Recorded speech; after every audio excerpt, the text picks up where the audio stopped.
My name is Mike Covell. Technically I'm a local historian and author, but I'm also known as a writer, a researcher, paranormal investigator, werewolf hunter, sea serpent hunter, do a bit of everything really. When I was 8 years old I saw a light in the sky and it was like a big glowing egg, and I asked my dad what it could be and he gave me a book about the paranormal, and from then I just got obsessed really.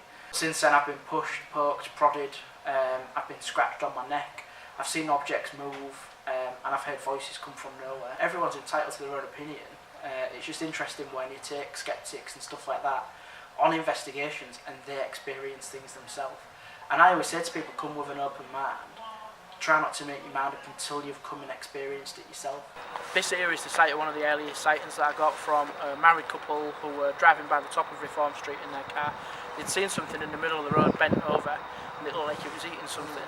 So they drove down the street, started beeping their horn, and it ran across the road and jumped over this wall. Now they described it as being 6 foot, quite hairy, and having a German Shepherd in its mouth. But by the time the British media got hold of that, they twisted it and made it out that it was 7 foot because it jumped over a 7 foot wall. So they twisted the story a little bit and made it out like it was a lot taller than it actually was.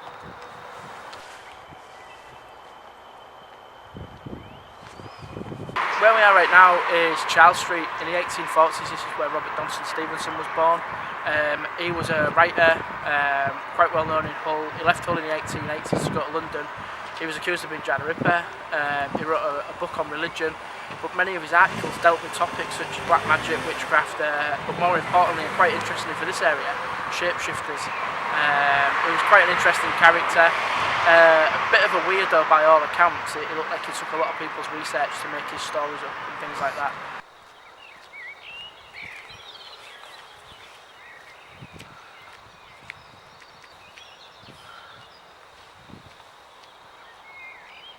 Throughout the years there have been a number of deaths. Between 1800 and 1900 alone there were over 1,000 deaths reported in the drain. Many of them were children.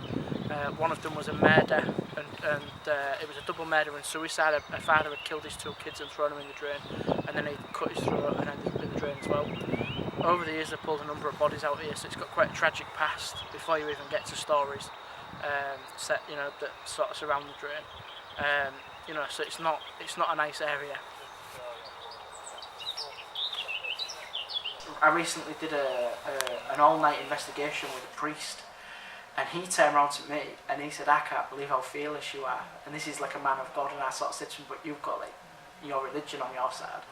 I'm an atheist. I just go out there and investigate." But I found it really relaxing, and I enjoy it. I think that's why I don't find it scary.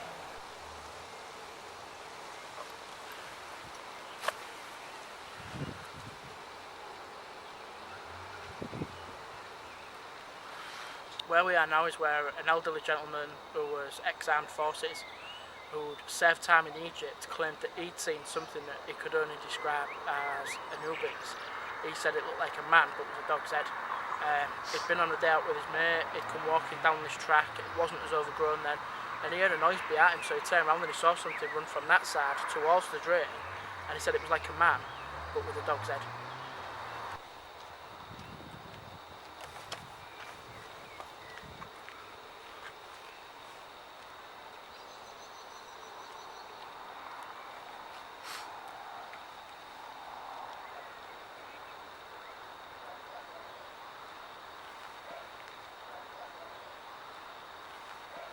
Where we are on Barmston Drain is actually a ghost story connected with this area.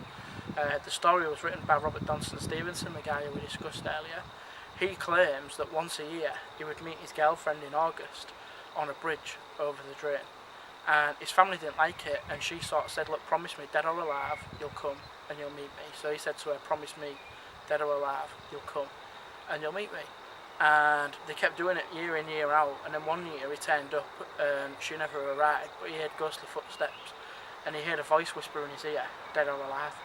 And obviously it scared the crap out of him. He went to investigate it and discovered that she'd actually died during that year. The thing is with the story, while it might sound really interesting, when he moved to London he changed the story and based it in London on the Thames, on the London Bridge. So we think that maybe the story was fictional, and he was just a good storyteller. No one's ever seen a ghostly lady walking over the bridge, and no one's heard anyone whisper dead or alive on the bridge either. A few years ago, I lost my dad, and it really made me question.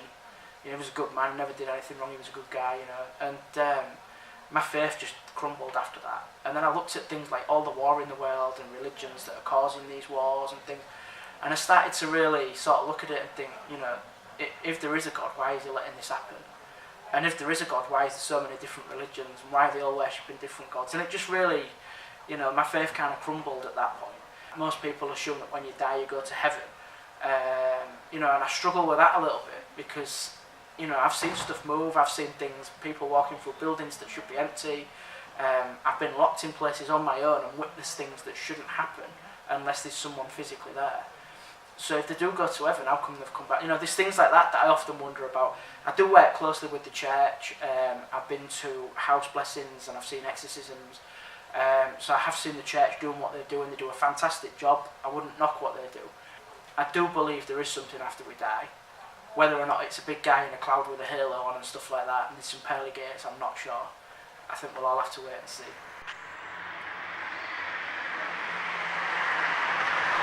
So here we are on Skullcoats Lane. There's been a number of ghost stories attached to the cemetery behind me. This is a Victorian cemetery, and throughout the years people have reported hearing and seeing children.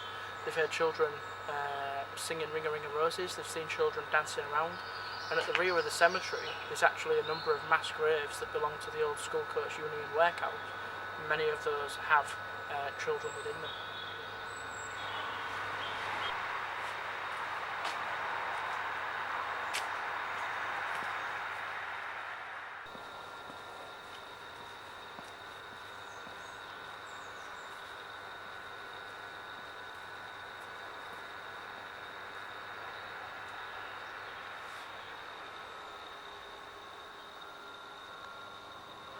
Many years ago, just next to the cemetery was Needler's, the old confectionery factory. There was a lot of ghost stories connected with Needler's. Staff would report seeing gentlemen wearing brown suits, which were the old style overalls. People in the Victorian kind of whites would be seen. I had a couple of experiences in there myself. Security guards would hear children singing on the stairwells. They'd also hear children singing by the drain side and hear children singing in the cemetery. So it was a very active place. It was very old, but sadly it was knocked down. But in their ultimate wisdom, they built houses on top of it, so now people are living on top of all these places.